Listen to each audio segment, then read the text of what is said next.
Cyberpunk reader. The following is a short and modest analysis of the themes surrounding technology and the body, as presented in the 1981 short story Johnny Mnemonic, written by William Gibson. The story follows a young man, a denizen of the sprawl, a decaying supercity stretching from Atlanta to Boston, a concrete fungi with slums erupting like pustules, oozing oil slicks, toxic water, and the iron-rich blood of wasted youth. It is the Anthropocene on steroids, where man and his Turing machine mind and his infinite ability to symbolize, re-symbolize, and materialize ideas into physical form have completely dominated the earthen landscape. Johnny plies his trade as a data trafficker, carrying terabytes of ones and zeros in the very biological strata of his body, all in his brain, which is modified to operate like a hard drive. The data itself is off limits to his consciousness and can only be accessed by the paying recipient, who uses a tri-symbol decryption key to get Johnny seen like a canary. Johnny exemplifies the breaking down of the boundaries between technology and the body. One major theme that dominates Johnny Mnemonic is the contrast between advanced so-called high-tech versus low-tech. Johnny calls himself a technical boy, yet is able to whip up a quick-hack defense system made up of a gym bag, Adidas socks, and an antique shotgun. See, Johnny himself embodies this duality, the contrast between high and low. Johnny contrasts his high-tech know-how against his need to make use of waste to jury-rig a weapon. He has impressive knowledge of sophisticated technology, at least enough to turn himself into a humanoid hard drive. At the same time, his DIY skills extend into the archaic and outdated. For example, in one passage, he describes the process of creating the shotgun from scratch. I'd had to turn both those 12-gauge shells from brass stock on the lathe and then load them myself. I had to dig up an old microfiche with instructions for hand-loading cartridges. I had to build a lever-action press to seat the primers, all very tricky. This is a theme that dominates the cyberpunk genre, and Gibson himself will bring it up many times in future stories. The way individuals take hold of technology in such a way that one readapts it to one's immediate needs. Individuals in this world can recycle the detritus and waste for the purpose of rearranging one's image, taking loot, connecting with others, creating art, and establishing spaces of one's own. At the same time, this speaks to the importance of personal technology, especially advanced technology that found its way into the hands of everyday people. Through the trickle-down economy, throughout cybertech novels such as this one, it is implied that there is an availability of powerful technology for personal use. In the bar scene at the beginning, Ralphie's bodyguard uses some sort of neurodisruptor on Johnny, rendering him temporarily inert and unable to act. Quote, "Third side was a cue for Lois to trigger the neurodisruptor they taped under my side of the table.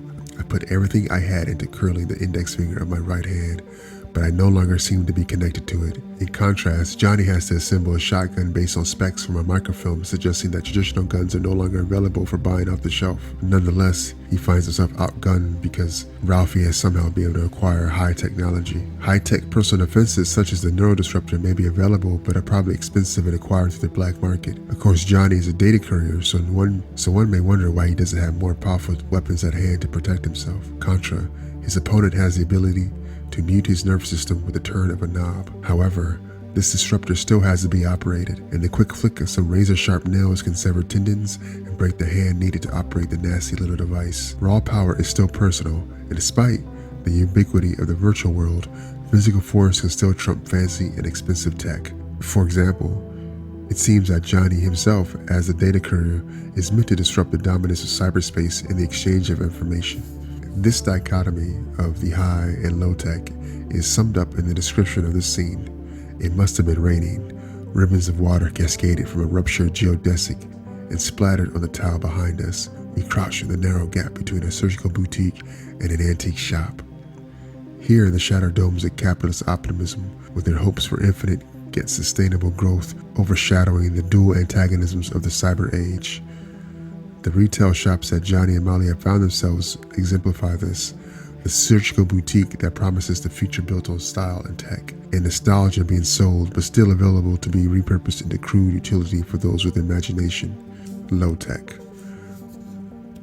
The prime exemplaries of the crude are the aptly named low tech, a crew, a band, a family of misfits who've made their home in the pit, the ruins of the discarded geodesic domes, the tombs for the dead dreams of modern man and his naive hopes for a sustainable future. The significance of these toppled domes is evident by the fact that geodesic domes are supposedly very strong and resistant to collapse, gaining some popularity in the 1950s and 60s, particularly because of Buckminster Fuller's involvement with their development. Geodesic domes once promised a harmonious future of humans living in balance with nature, which is in many ways a metaphor for the internet, World Wide Web, cyberspace, which was also born with the promises of bringing humanity together in harmony by democratizing information and wealth.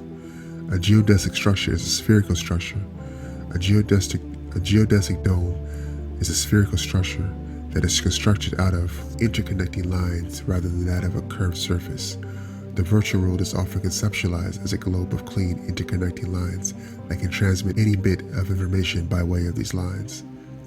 The low-techs, as they call themselves, on the other hand, are creating their own world through the use of wide webbing hanging off the ruins of these broken domes, from which emerge jumbled and messy intersections of travel using discarded steel, plastic, and plate wood.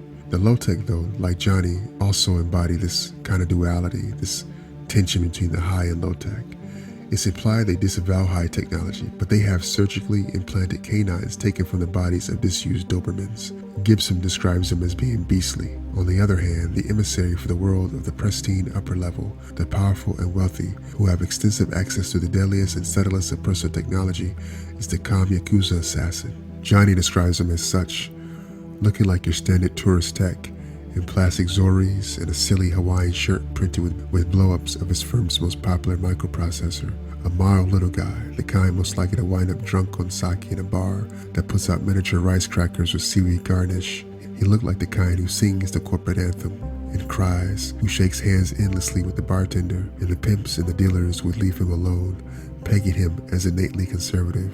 This is a bit of irony here, as the guy who best represents power and advanced tech is also described pointedly as being innately conservative, as we see the lower denizens of the sprawl with their crude tech and personal values are also the harbingers of new ways of living, new values, and even new technology by recombining the wasted and outdated cultures of yesteryear.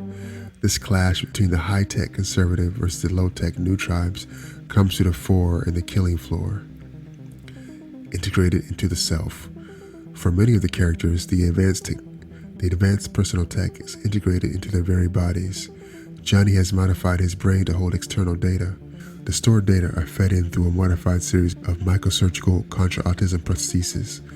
I reeled off a number version of my standard sales pitch. Client's code is stored in a special chip. Barring squids, which we in the trade don't like to talk about, there's no way to recover your phrase. Can't drag it out, cut it out, torture it, I don't know it, never did. Here Johnny is kind of describing the services he provides. I don't quite understand the lingo, but the implication is that he's had some very serious alterations to his brain which allow him to store more data and a certain type of data that our normal brain memories cannot. At the same time, this data is cut off from his consciousness, assuring the customer that he cannot access this data in any way, or even whether that is viewing it or modifying it, making copies of it, or storing it in other devices. But it's important here that he isn't somebody who simply carries around a hard drive for protecting someone's data.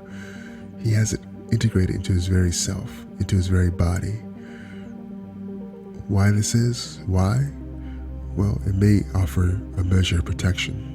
He's not going to lose it. It's a part of himself. If he loses it, he's probably dead. In this sense, he's going to be extra careful with it. And also, it can't be easily stolen or taken off his body.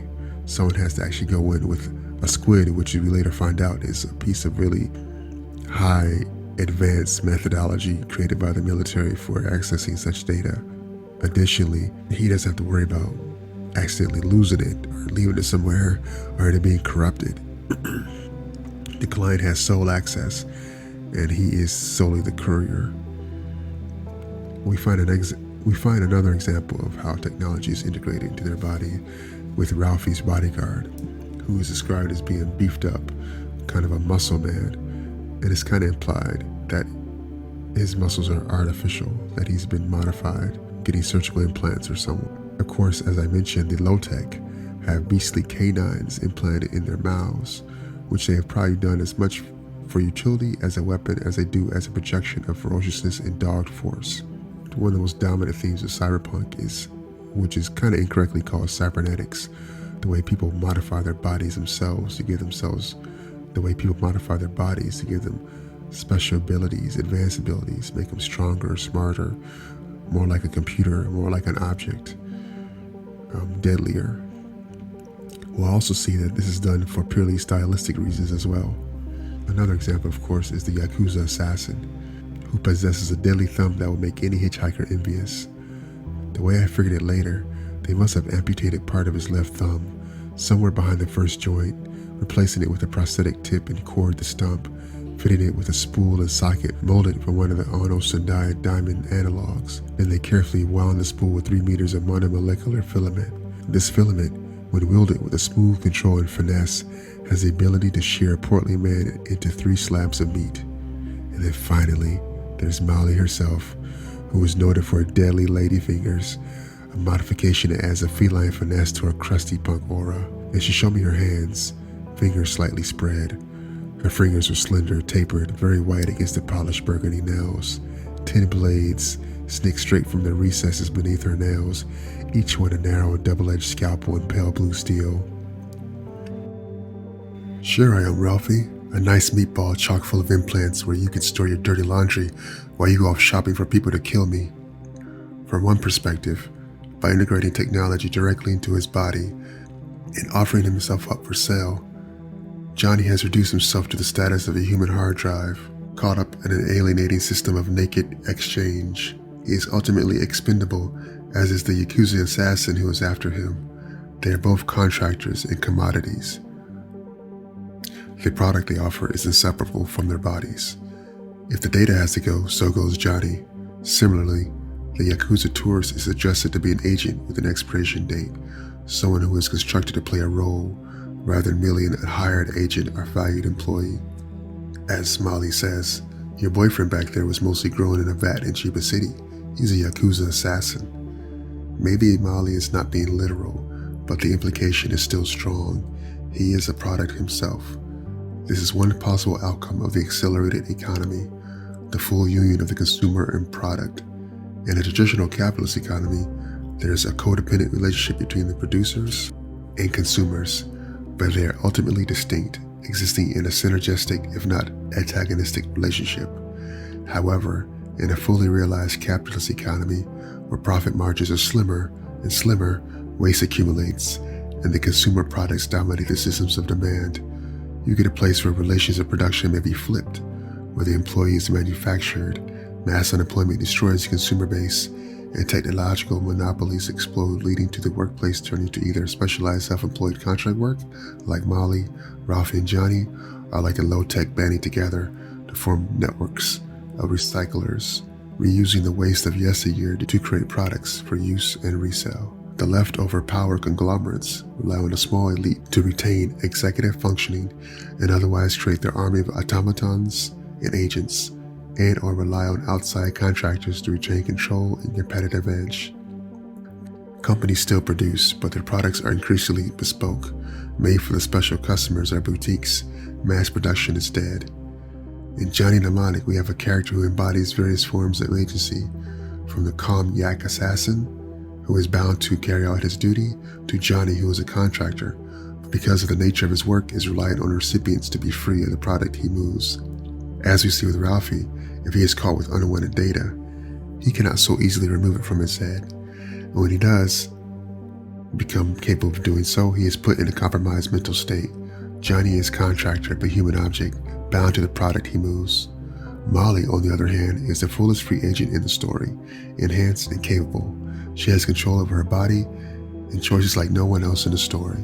She is a cat, moving freely between allegiances, looking for work, negotiating with violence, making deals when it suits her. You get the sense that if she rolls with you, she likes you. We also believe that Johnny admires her and desires to be with her, There's a line in the beginning of the story when Johnny looks at all these cool mirror shades. He sees himself staring back, a sort of recursion and reflection, where he sees his destiny in her eyes, or his new eyes reflected off of hers. I saw my new face twin there. Thank you for watching the Cyberpunk Reader. Until next time, and if you enjoyed the content or found it useful or helpful in any way, please like and subscribe, and click the bell if you want to notice next time I upload a video.